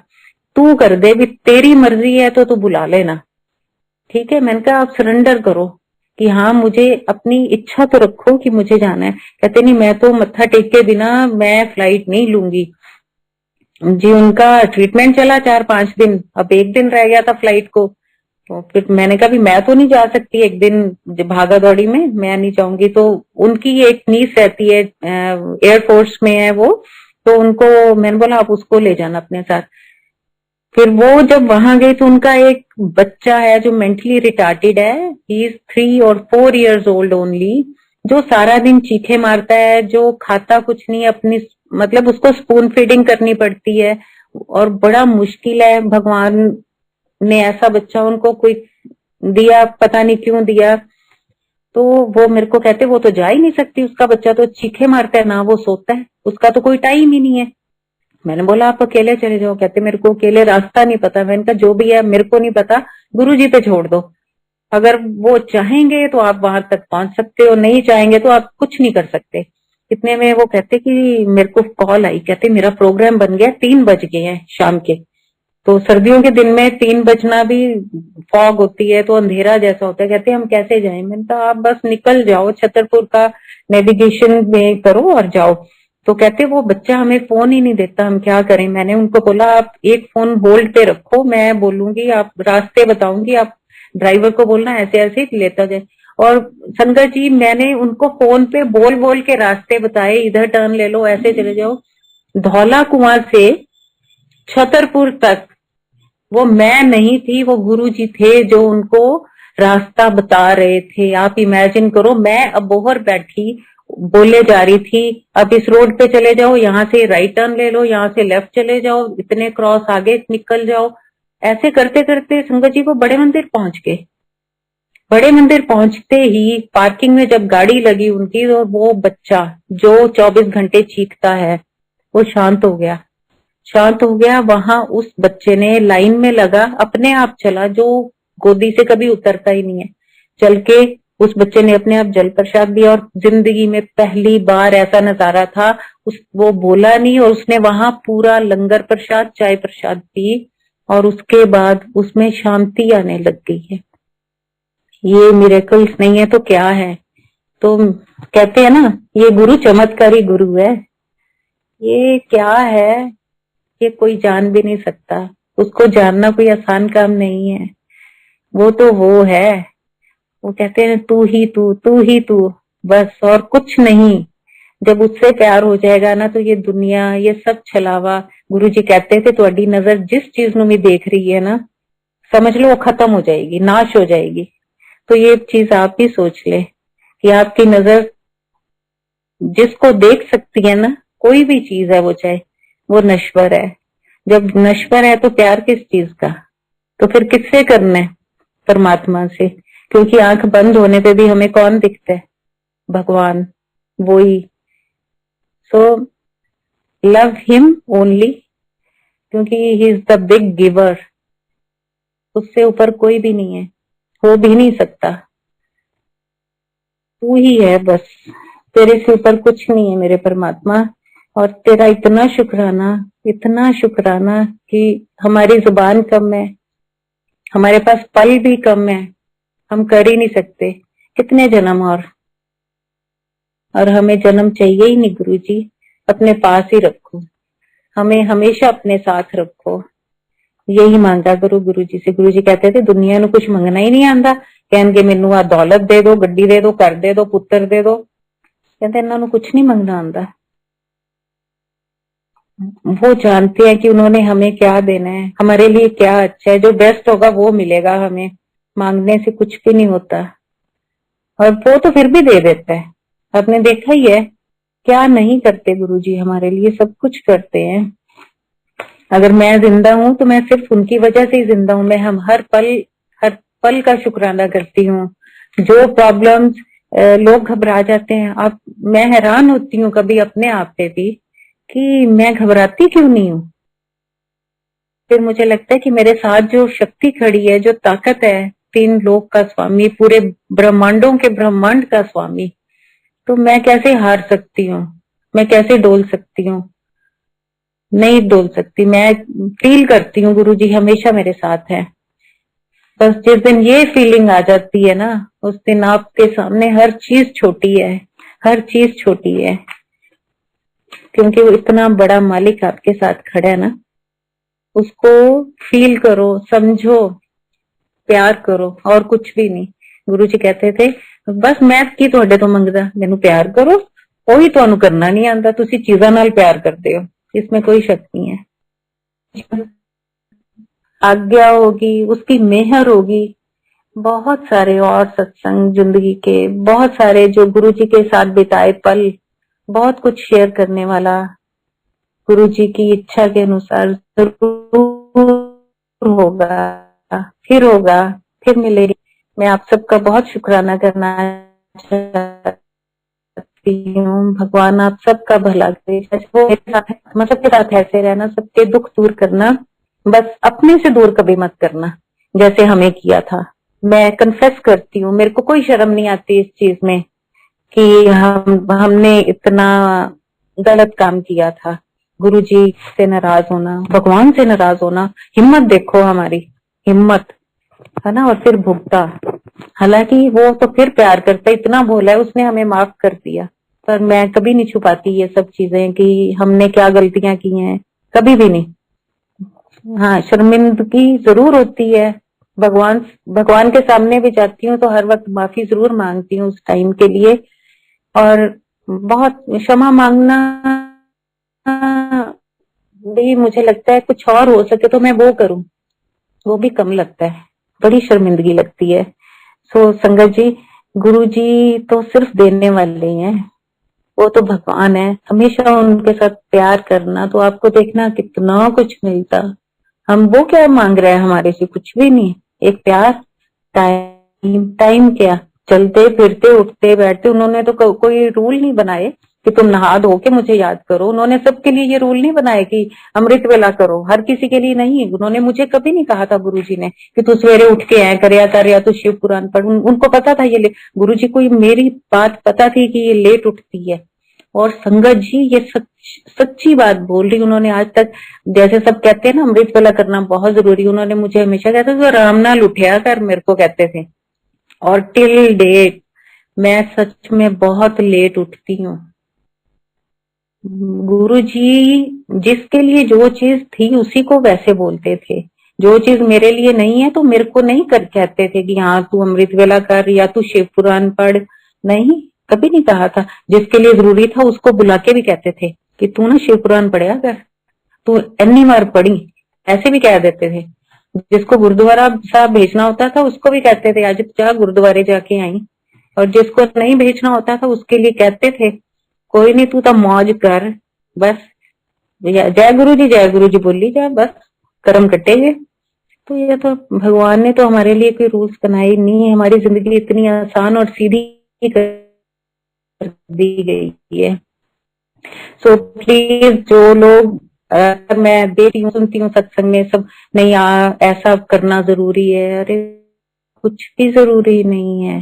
नहीं, लेटते हुए सोते जागते गुरु जी को याद करो, मंत्र जाप कर लो। अच्छा मैं ये भी बताना चाहती हूँ उस टाइम में मंत्र ही नहीं था, सच में। ये तो बाद में गुरु जी ने किया। मानती हूँ अपने आप को इस बात के लिए कि वो तब भी इस धरती पे थे जब मैं उनको देख नहीं पा रही थी, हम उनको मिल नहीं पा रहे थे, जब उन्होंने चूल्हा छोड़ा। तो बहुत अभागे हैं, लेकिन उन्होंने किसी चीज को कभी ऐसे बना के रिचुअली ये नहीं कहा था कि तूने सुबह उठ के ये ऐसा करना ही करना है। सो प्लीज जिसके लिए जो चीज है ना वो ही करे। ये कुछ नहीं है कि हाँ मैनू तो मोर दिखा था गुरु जी है, नो डाउट एक पवित्र पक्षी है वो हमारा, पर क्योंकि हम जब गुरु जी के साथ थे ऐसी चीजें हमने ना गुरु जी कहते थे ना हमने कभी की थी। बाद में तो मैं अब बहुत कुछ और सुनते रहते हैं, लोग भंगड़े डालते हैं गाने चला चला के कि सत्संग हो गया है ना, पता नहीं। गुरु जी अपनी मौज में आते थे, जिसको नचाना था उसी को नचाते थे, बस। मैंने तो ये जरूर देखा, पर वो हर कभी ऐसा माहौल नहीं बनाते थे। वो तो जहाँ महर्षि बैठे हैं वहां का माहौल, वो तो ऐसे आप स्वर्ग में बैठे हो, जहाँ वो बैठे हैं वही स्वर्ग था ना। तो हर चीज किसी पे अप्लाई मत किया करो, तो गुरु जी के वचन है सिर्फ सुनते ही चला करो प्लीज। मैं बार हमेशा गुरबानी पे गुरु जी बहुत एम्फेसाइज करते थे कि ये गुरु ग्रंथ साहब मैं ही लिखे है, ऐस तो उच्चा ते सुच्चा कोई ग्रंथ नहीं है, नानक है भी सच होसी भी सच, यही सच था यही सच है और यही सच रहेगा। जो चीज गुरु ग्रंथ साहब में लिखी गई है वो अटल है, जो पास था वो भी लिखा हुआ है, प्रेजेंट भी लिखा हुआ है और फ्यूचर भी है। सो प्लीज जब आप सत्संग कर गुरबानी ही लगाएं, वही सुने, उसके बाद हम कहते हैं बाकी जो गा रहे हैं उनको भी सुनो बाद में, आरती के बाद आप जो मर्जी लगाओ जो मर्जी सुनो, पर मेरे गुरु की ये बातें प्लीज मोल्ड करके और इधर ऐसे उसे करके मत किया करें, दुख आता है और कोई बात नहीं। चलो एनीवेज गुरु जी सब पे मेहर रखे, सबको दे। हे रब्बा तेरा मेहर भरिया हाथ हमेशा मेरे उत्ते होए, इस संसार से होए, किसी ने कोई दुख ना आए, सबदा भला होए, बस यही गुरबानी है, यही गुरु को याद करना है। और मेरे गुरु को बहुत प्यार करो क्योंकि वो सबको सारा दिन सारा कुछ देता है। जय गुरु जी, शुक्राना गुरु जी, आप सबका बहुत बहुत लख लख शुक्राना गुरु की महिमा सुनने के लिए। जय गुरु जी।